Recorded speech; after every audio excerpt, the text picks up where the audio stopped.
Hi there everybody, Ollie here, aka Secret Nimbus here, another episode of Magic 2015. So for Friday Night Magic this week, I'm going to be playing with a Boros or like heroic aura deck. I realised recently that while I played with a kind of a Boros kind of weenie aura deck for the majority of the campaign, I've never actually done a Boros Friday Night Magic, so put together a little deck. Hopefully it works out today. It seems to have played fairly well so far in testing, so I'm wondering if he's playing a Boros deck as well, which could be interesting. He's dropped a Wall of Omens, so maybe could be looking at some kind of weenie deck maybe. I don't know, but I'm going to be getting the Goblin Rabble Master down this turn coming up anyway. So we're only one mana away from being able to play the Stormbreath Dragon. Could really do with a white mana so I can start dropping things like the Hero of Ios and the Nimbus Wings down. Would be nice. So this is going to swing in, won't do anything, but not the end of the world. It's just going to start generating Goblin tokens for me, which is always good. So yeah, he's just going to block it. Nothing's going to happen. Everything's cool. Everything's cool. Oh, he's going to shock it and I don't have any white mana. That's really annoying. At least he's got a shock out of the way fairly soon. It's not the end of the world. He's got nothing else though, because he's mana screwed by the looks of things. And all I'm getting is red mana apparently, which is not good for me. Although next turn I will be getting this Stormbreath Dragon down, which is fantastic. So I can't complain too much there. That is a pretty good card, so it's got protection from white, so he won't be able to like reprisal it or anything like that. Don't think there's too many red spells that can do kind of 4 damage instantly, so nope, still no white mana, which I could really do with as I've got lots of white cards and not able to play them. You must be thinking I'm running some kind of mono red deck at the moment. So you're just going to shock, he's going to double shock my Stormbreath Dragon. Wow. So this is where I really do need to start getting white mana, because as soon as I do, I'm looking pretty good, because he's used up a lot of his removal, so especially a lot of his cheap removal as well.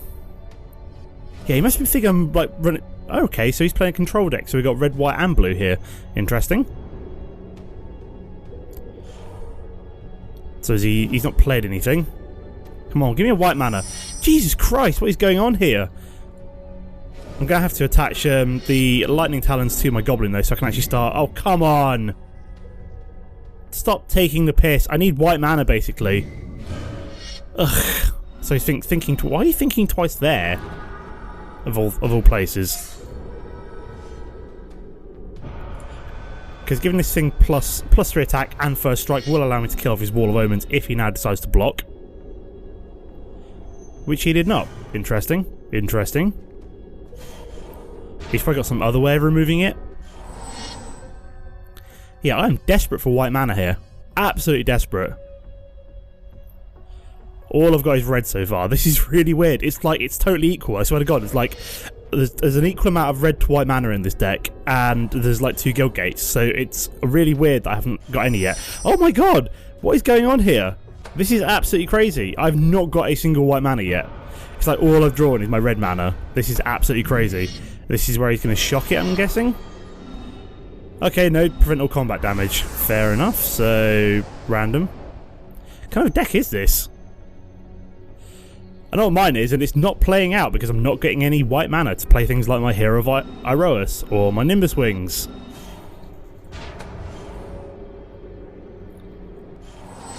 So yes, I'm desperate for the white mana now. I can't play Brimaz, I can't play Hero of Ios. And what's he going to get down? He's going to get an Archaeomancer down, fair enough. What the hell is he planning on bringing back? A shock, maybe? Because that would really piss in my cornflakes. Yep, just pulling back a shock, just to shock off my little 4/1 Goblin. Right, okay. Come on, white mana. You're not allowing me to play any of my hand here. I've got to draw some soon. Come on. Heart of the cards, heart of the cards, white mana. Everybody believe. I swear to God, I do have white mana in this deck. Come on. Come on. It's probably like all here, like all 10 are like right at the bottom, like right down there. So really, see what I mean? Nothing. Absolutely nothing. What the hell? Totally white mana screwed. All I've got is like 6 red mana, no white. No, you can't make this kind of crap up. I don't even know what the odds are that I haven't drawn a white mana yet, but because there's a... There was like... So I've got 12 white mana sources in here, so that is almost a third. No, not quite a third, just less than a third. So it's about a quarter. Yeah, about a quarter of this deck is... So I've got a 1 in 4 chance of drawing a white mana every time at the moment. So we'll just keep stacking these odds up. Nope, nothing still.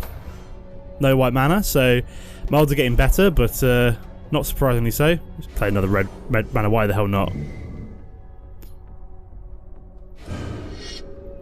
So he's thinking twice. He's got a massive advantage here because I've got nothing I can do until I start drawing into white mana. Guildgate would be nice. Anything, you know, just anything that is a white source of mana. Hell, I'd even take a Satyr Hoplite right now just so I can start pumping it up. What the hell? More red mana. This is not a mono red deck. This is a Boros deck. I really just want to, you know, hit my head against the wall right now. I don't believe this. So I've now have 7 red mana. I've almost exhausted my red mana. I've literally got 3 left in the entire deck.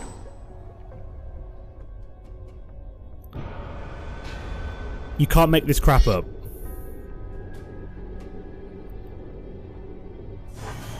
You know, I've got to start drawing into some white mana soon.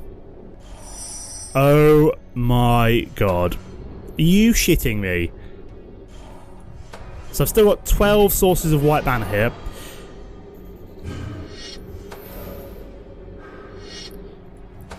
I was gonna explain why I'm not doing anything. I will explain before I leave this match to explain what's happened with this deck. So I've literally got a full hand now, nothing of which I can play because 5/7 of it is white, and I have no white.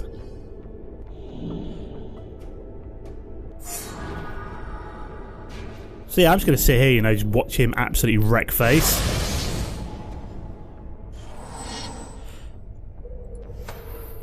All the... Come on, let me type here. All the... Okay, so apparently it's not letting me type. That's weird.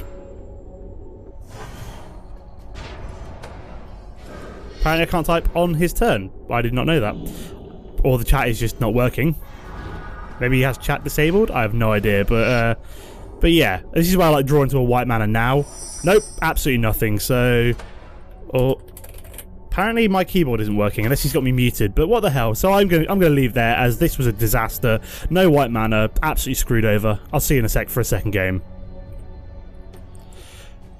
Okay guys, so I'm back and look, white mana, I promise. And this is actually a really good opening hand. So got some low creatures to start off with. So yeah, I got 2 white sources. Look, they're there, look, I promise. Oh my god. Well, we start off with the Boros here, as I can't play the Satyr Hoplite with either of the white ones, so I may as well start off with the slow land. I did just try and play this guy, and he quit, like, straight away, probably because he got absolutely, like, a terrible opening hand. So it looks like we're playing some kind of token, white, so it looks like we're playing white-green token here, which is cool by me. Look, loads of white sources now, which is not particularly good, but, hey-ho. Let's go. So I should be able to get all of these down in the next couple of turns, which is cool. All I need now is some auras, which will be nice. So I'll be getting Goblin Rabble Master down next turn. I can generate my own tokens. Yeah. And we've got Squadron Hawk, so that's kind of terrifying until I can get a Broodkeeper with an aura down on top of it. Or I'll give one of my creatures flying, either way. Oh, very nice. There's another Boros. So I think we should play... Plains, just because that will allow me to play the Rabble Master.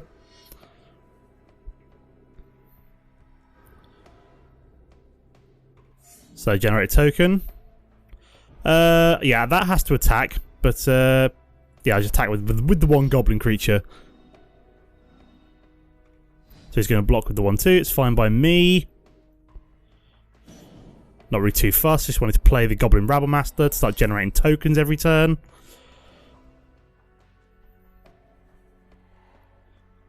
So I could do with an aura and getting my Broodkeeper down would be nice.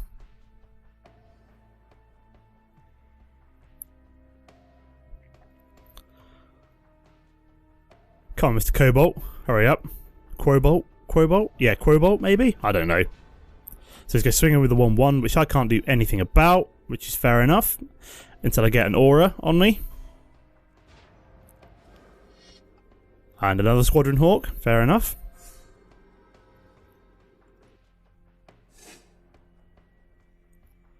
See what he does. And another Squadron Hawk, so we've got triple whammy Squadron Hawk right now. Which means he can basically just keep drawing. So that might be all the Squadron Hawks he's got for all I know. Could do some auras here, but not got any yet. Got too many creatures now, which is not particularly fun. I think we'll probably play the Broodkeeper. So that's going to generate a token. I mean, I could swing, but it's going to attack with the one goblin creature at the moment.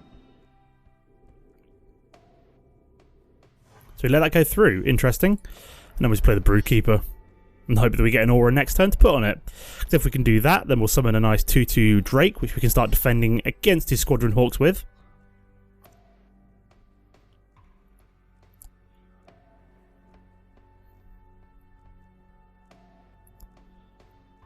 Come on, Mr. Quobolt, hurry up.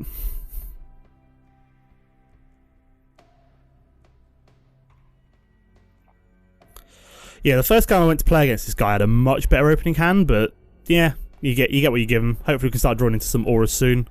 Or something that can target things. I definitely need auras for the Broodkeeper. So you can obviously do 3 damage to me without response. Can't do anything about that.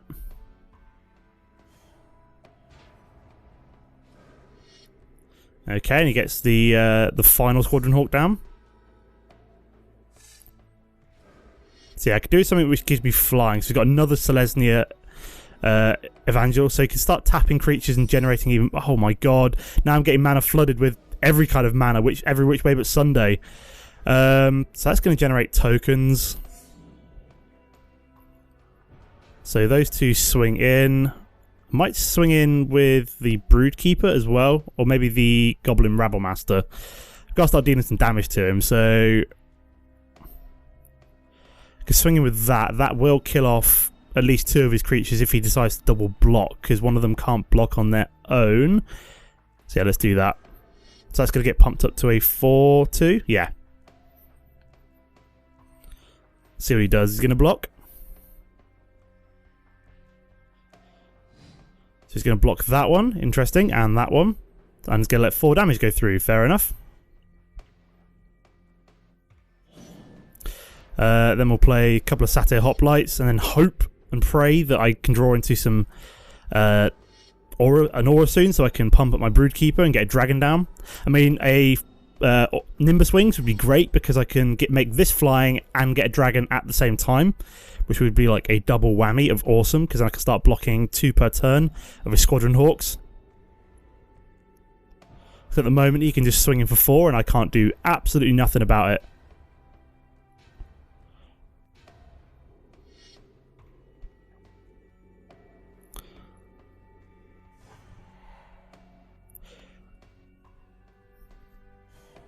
So that sucked really badly. Okay. We've got Banish Priest. What's he banishing? My Rabblemaster, maybe? Yep, my Rabblemaster. Of course he is.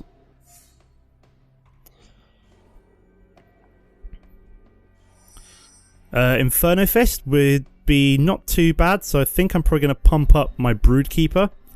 And then I could probably also kill off his... yeah, let's do that. Attach an aura to you. Now what I can also do is then... Very nice, we get my nice 2/2 dragon to start defending against them. I could also then sacrifice that and get my Rabblemaster back. It's tempting. I might swing in with my Broodkeeper first. So he's going to tap that. Okay. I'm definitely going to swing in with my Broodkeeper and then sacrifice. See what he does. So he can defend with the 1/2 if he wants to. He's going to block with the 1/1. Okay, interesting. And then what I'm going to do is just sacrifice that, creatures, and get rid of his Banisher Priest. You got nothing to tap, mate. Unless he can tap his own. I don't think he can tap his own Selesnya Evangel. Okay, so I get my Rabble Master back, which is what I wanted. So I'm going to take 3 damage this turn. I can only block 1 of his Squadron Hawks.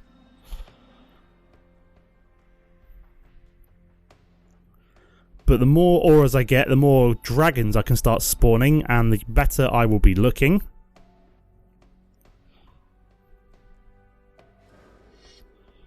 Another Banisher Priest? Are you joking? Oh, come on! Where the hell did that come from? So this is why I wanted a flying aura for my Broodkeeper, really. But I suppose that wouldn't really have mattered, because all it would have done is then... That's typical. So yeah, I could really do with a Nimbus Wings or an Armoured Ascension for my Broodkeeper.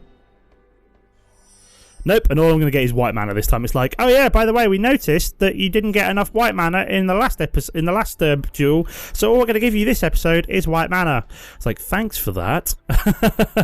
I might just swing with everything here. Just go for a kind of Hail Mary. Because I've not really got much of an option here, so... Because I think I'm going to lose, because he can just keep niggling away at my... So he's going to kill the Goblin. Okay. Anything else he's going to kill? He's going to kill one of my Satyr Hoplites, keep his Banisher Priest alive, which is not really much point. You could have killed off one of my creatures, really. So he's going to do 6 damage this turn coming. Nope, he can do all of it. Yep, I'm dead anyway, so... yeah, I think that's a concede. So I will see you for the next game, guys.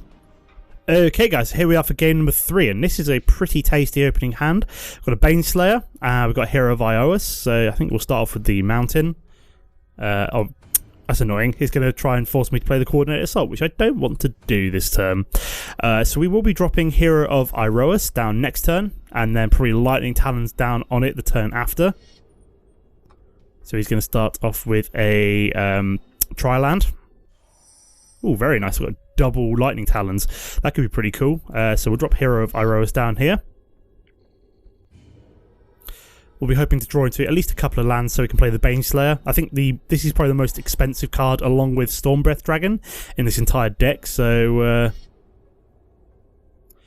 maybe some kind of Gruul pump up here.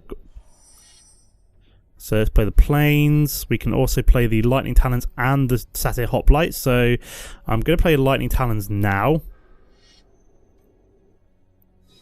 That'll stop him from shocking me.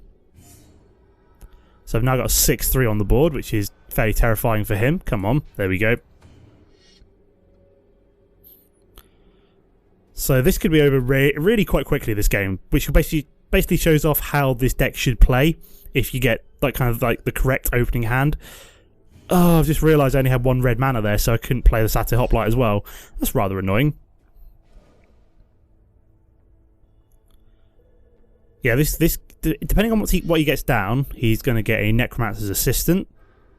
So he puts the top 3 cards of his graveyard into the graveyard. So Cathari Bomber. When Cathari Bomber deals combat damage to a player, put 2 1/1 red goblin creature tokens onto the battlefield and sacrifice it. So we are probably going to swing in here.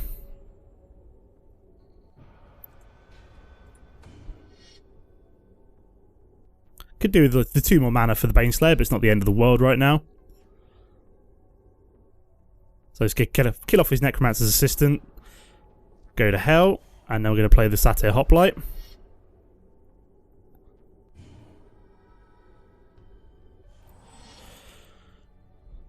So this should be able to deal with a lot of threats that he might be able to play.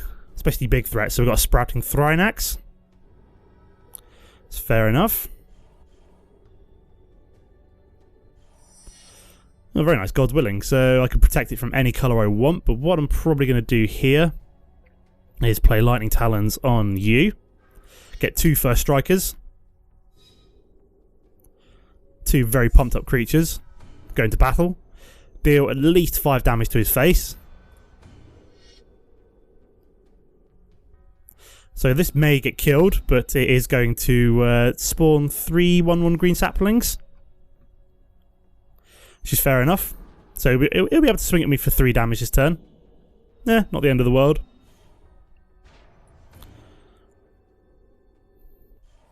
But I should, in theory, be able to push through the... Depending on what he plays here, I might be able to push through some damage. Yep, I should be able to push through the last of the damage I need, by the looks of things. Because I should be able to give this Inferno Fist and God's Willing it, and it should push through the last of the damage that I need, so that's pretty cool. So we're going to start off with the Inferno Fist. Get pumped up. And we're going to God's Willing it. And say, give it protection from green. Go on the top. Then we go through the combat. We swing in with the 10-5. It's got protection from green. Damage goes through. That's a win. Okay guys, so we'll have a look at the deck now. So that last game was basically the perfect example of how this deck should play, providing that I don't either get mana screwed with white mana or mana flooded with just every mana. So yeah, so let's have a quick look at the deck. So we've got the God's Willing. You start with the great effect at the end there. Give your creature protection from a colour until the end of turn, and it also pumps up things such as Hero of Iroas and the, what's it called? My brain's totally gone here. Satyr Hoplite, that's what I'm looking for. Obviously they got the Hero of Iroas with Heroic, and Aura spells cost 1 less to cast.